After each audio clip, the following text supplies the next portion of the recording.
नवेली बहू के साथ ऐसा क्यों किया और मैया के पास रोते हुए क्यों जा रहे हैं? पूरी की उस सुबह में बड़ा ही चंचल माहौल था। सिंह द्वार के पास बाल रूप में ठाकुर जगन्नाथ अपने सखाओं के संग खेल में मग्न थे। हंसी, शोर और धूल के बीच अचानक एक सखा खेल छोड़कर तेजी से आगे बढ़ा। ठाकुर जी ने आंख मिचकाई और मुस्कुराकर बोले, अरे रे, इतनी जल्दी किसोर? सखा हंसते हुए बोला, प्रभु, ससुराल की राह पकड़ ली है। बस यही सुनते ही जगन्नाथ जी ठिठक गए। बोले, पुरी, बरसाना, गोकुल सब जाने हैं, पर ये ससुराल कौन सा स्थान है? सखा बोला, प्रभु, ससुराल का कोई नाम नहीं होता, जहाँ पत्नी रहती है वही ससुराल। ये सुनते ही ठाकुर जी का मुख गंभीर हो गया। मन में विचार उठा, तो फिर मेरा ससुराल कहाँ है? खेल वही छूट गया। हंसी थम गई और बाल जगन्नाथ सवालों से भरे हृदय के साथ चल पड़े, उस उत्तर की खोज में जो अभी उन्हें स्वयं भी नहीं पता था। प्रश्न मन में लिए बाल जगन्नाथ सीधे यशोदा मैया के पास जा पहुंचे। आंखों में नटखट पर नहीं, आज कुछ और ही था। होठ थरथराए और बिना कुछ बोले ही आंखों से बूंदें टपक पड़ी। मैया घबरा गई, बोली, अरे लाला, ये क्या, कौन सा दुख आ गया? ठाकुर जी बोले, मैया, तुमने मुझसे इतनी बड़ी बात छुपा ली, आज तक मेरा ससुराल क्यों नहीं बताया? मैया हंस पड़ी, बोली, अरे नटखट, ये किसने भर दिया तेरे मन में? जगन्नाथ जी बोले, वो सखा ससुराल जा रहा है बहू लाने, और मुझे तो आज तक पता ही नहीं कि मेरी बहू कहाँ की है। मैया ने सिर हिलाया, बोली, लाला, पहले बड़े तो हो जाओ। बड़ा कैसे होते हैं? ठाकुर जी तपाक से बोले। मैया ने हंसकर कहा, जब खुद नहाना सीखो, खुद खाना खाओ, अपने कपड़े संभालो, तब। बस इतना सुनते ही जगन्नाथ जी जैसे संकल्प में बंध गए। आंखों में चमक आ गई, आज ही बड़ा होकर दिखाऊंगा। और उसी क्षण बाल लीला ने एक नई शरारत का रूप ले लिया। उस दिन बाल जगन्नाथ कुछ अलग ही ठान चुके थे। आंगन में पड़े पुराने कपड़े उठाए, खुद ही पानी भर लाए और जैसे तैसे उन्हें धोने लगे। कभी छींटे उड़ते, कभी फिसलते, पर चेहरे पर अजीब सी गंभीरता थी।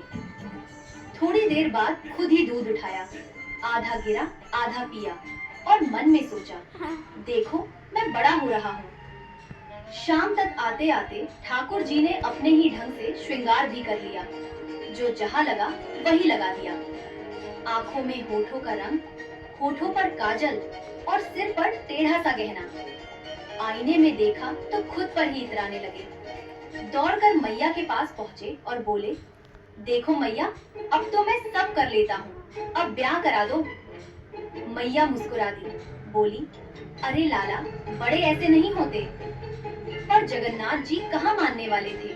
बोले, आज नहीं तो कल मेरी बहू आएगी ही, और अगर सखा बहू ले आया तो मैं भी उसी की ससुराल अपना लूंगा। इतने में एक सखा हाफता हुआ आया और बोला, प्रभु, वो आ रहे हैं बहू के साथ। इतना सुनते ही बाल जगन्नाथ का हृदय उछल पड़ा। आंखों में चमक, पैरों में चपलता और बिना कुछ सोचे वो दौड़ पड़े उस दिशा में जहां से लीला अब गहराने वाली थी। बाल जगन्नाथ बिना सोचे दौड़ पड़े। मैया रोकती रही, पर लाला कहाँ रुकने वाले थे। रास्ते में पता चला, बहू को पहले ही समझा दिया गया है कि जगन्नाथ को मुख न दिखाना, पर ठाकुर जी ठान चुके थे। पालकी के पास पहुंचे, हाथ जोड़कर बोले, भाभी जी, बस एक झलक दे दो। अंदर से कोई उत्तर नहीं आया। ठाकुर जी हंसकर बोले, जिन्हें योगी तपस्वी देखने को तरसते हैं, उन्हें तुम अनदेखा कर रही हो। पर पर्दा नहीं हटा। जगन्नाथ जी मुस्कुराए और बोले, ठीक है, वचन देकर जा रहा हूँ, एक दिन तुम खुद मुझे देखने को तरसोगी। ये बात हंसी में टाल दी गई। किसे पता था कि ये बालक की बात नहीं, लीला की शुरुआत थी। दिन बीतने लगे। वृंदावन की हवा में अब नाम ही नाम था। कोई दही मत्ता तो वही ध्वनि भजन बन जाती, कोई चौका लगाता तो हर आहट में जगन्नाथ का स्मरण, हर मुख से वही चर्चा। उनकी आंखें, उनकी चाल, उनकी मुस्कान। माधवी सब सुनती थी। ऊपर से कहती, मैं तो अपने पति की हूँ, पर कानों से नाम हटता नहीं था। चाहे जल भरना हो, चाहे भोजन बनाना, हर क्षण वही नाम भीतर गूंजता। वो अकेली रहना चाहती थी, पर नाम अकेला नहीं छोड़ता। धीरे धीरे माधवी को समझ भी नहीं आया कि कब मन ने समर्पण कर दिया। अब नाम बाहर नहीं, भीतर बस चुका था। रातें बदलने लगी। माधवी सोती तो भी मन जागता रहता। आंखें बंद करती तो भीतर वही रूप उभर आता। श्याम रंग, पीत आभा, अजीब सी शांति।